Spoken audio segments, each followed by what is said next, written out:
yurtseverler, değerli qonaqlarımız, bütün yurttaşlarımız, tədbir iştirakçıları və eləcə də bu çəkilişə baxanların hamısı sizin Novruz bayramınızı təbrik edirik. Məlum olduğu kimi, qeyd etdiyimiz kimi Tatar Qaraqoyunlu Qiyaslı İcmasının Təşkilat Komitəsinin təşkil etdiyi Novruz bayramı şənliyi 10 mart 2026-cı il Tatar Qaraqoyunlu Qiyaslı kəndlərinin ərazisində qeyd olundu və növbəti tədbirimiz Sumqayıt şəhərində bugün Kosmos Şadlıq Sarayında davam edir. Beləliklə, bu məclisin, bu tədbirin təşkilində əziyyəti keçən Təşkilat Komitəsinin üzvləri buradadılar. Nazim bəydir, Oruç bəydir, Xəqani bəydir, Hikmət bəydir, Hilal bəydir, Zaur bəydir və digər biri şah olan Kamal bəydir, vəkil olan Dilavər bəydir. Qeyriləri müəyyən səbəblərdən iştirak edə bilmirlər və bütün məclis iştirakçıları adından onlara bir təşəkkür eləyək və hərəsi bir-iki kəlmə öz ürək sözlərini desinlər. Hilal bəy buyur. Çox sağ olun, əziz kənd cəmaatımız, Tatar Qaraqoyunlu Qiyaslı cəmaatı, hər birinizin Novruz bayramı münasibəti ilə təbrik edirəm. Allah Tağladan günü o günlər olsun ki, kəndimizin necə keçirdirik, həmən vaxtlarda gene öz kəndimizdə keçirdik. Hamımızın bayramı təbrik edirəm. Var olun, həmişə sağlam olun. İnşallah Allah'ın köməkliyi ilə köç gedib öz vətənimizdə, Qubatımızda məşğullaşalım inşallah. Ben de bayramı təbrik edirəm. Mən də hamımızın bayramını təbrik edirəm. Allah bu 2026-cı il hamımıza düşərli olsun. Və arzu edirəm ki, bizim çoxumuzun burada nəvələrimiz iştirak edir. Və arzu edirəm ki, bu adət-ənəni o kəndlərimizdə də davam etdirsinlər. Çox sağ olun, mən də bugünkü tədbirin bu təşkil edənlərə öz minnətdarlığımı bildirirəm. Və burada oturan ana bacılarımız olmaqla Azərbaycan xalqını təbrik edirəm. Bir də çox xahiş edərdim ki, o vaxt bizə dəndə İrəvan xanlığı, nə bilim, belə oldu falan oldu, o bizə çatmırdı. Çünki biz onları görməmişdik, dadmamışdıq. İndi biz Qarabağı gördük, şəhidlərimizi gördük, qazilərimizi gördük, bunları daddıq. İlk şəhidlərimizlə bərabər ruhu yurt yerimizdə olan, dünyasının yurdumuzdan kənarda dəyişən yurttaşlarımızın da, el, ova cəmaatımızın da xatirəsini anırıq. Allah onlara da rəhmət eləsin, məkanları cənnət olsun. Şahımızı dəvət eləyək, gəlsin. Məclisimizin yaraşığı şahımız gəlsin. Kamal bəy, vəziri Ramiz bəy, vəkili Dilavər bəy məclisimdə buyurdu, Bahar qızı ilə, Kosası ilə, Keçəli ilə, necə deyirlər, rəmzi və orada da dekor hazırlanan xanımlarımız milli geyimdədir, çiçəklər. Bu Zər bayramınız, Novruz bayramınız, bəli, həmişə qeyd etmişik. Bu bayram vaxt gəlib sübut olunacaq. Azərbaycanımızda yaranan Zər bayramıdır, Novruz bayramı, Zərban deyib əvvəl demişik. Bu bayramımız Günəş bayramıdır. Türkiye'li o bayraqlar var orada, Türk yurtlarının, Türk ellərimizin bayraqları. Orada da bu Novruz bayramı qeyd olunur hamısında. Birində bizdə Novruzdur, orada Ergenekondur, Günəş bayramıdır Yakutiyada. Bəli, bayramımız, Zər bayramımız mübarək olsun. Xoş gəlmisiniz.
Hardan gəlmisən? Qubadlıdan. Qubadlıdan nə gətirmisən? Alma, armud. Alma armudu neynədin? Satdım. Bəs pulu neynədin? Arvad aldım. Arvadanı bəs yanında yoxdur axı. Boşadım. Canın sağ olsun Kosa, başın sağ olsun Kosa. Arşın uzun bez qısa, kəfənsiz ölməz Kosa.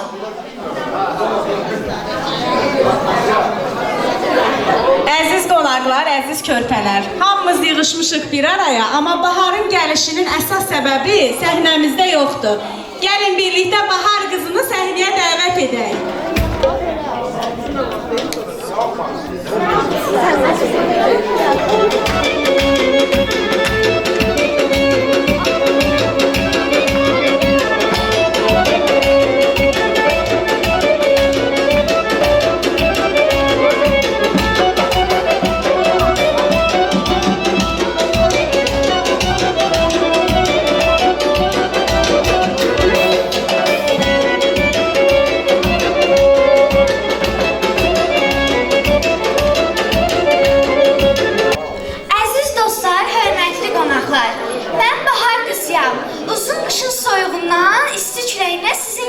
Gəlmişəm. Gəlişimlə külək süfrələr bəzədilir, yarpaqlar tumurcuqlanır. Bugün hamımızın sevdiyi bayram Novruz bayramıdır. Novruz bayramında süfrələr bəzədilir, uşaqlar şan-şəravət olur, böyüklər hamı bir araya gəlir, ham küsünlər barışır, dostlar sevinclənir. Bugün isə mən bu bayramı sevirəm, çünki uşaqların gülüşü, şənliyi, böyüklərin o xoş sözləri mənim könlümü açır.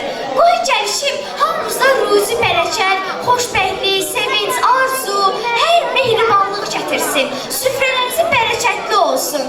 Bir daha ürəkdən hamımızın bayramını təbrik edirəm.